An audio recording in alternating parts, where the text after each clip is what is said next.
Galing ng roll of 40. Sir, namumulaklak na. Pwede ba mag-pruning? Hindi pwede. Maa-abort to mga bulaklak. Ang dami oh. Ready for ano na to, pollination. Yan, meron na siyang na-develop isa. So, bawal tayong gumalaw dyan. Pwede pa mga sprout dito sa baba. Pero sa taas, pruning bawal na. Maganda na siya eh. Na-pruning na yan eh.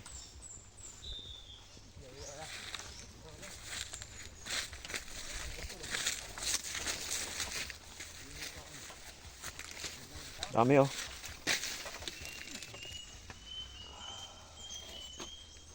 May chicken dang every year. 2 kilo. Tapos may soil conditioner. May foliar. May abono pa.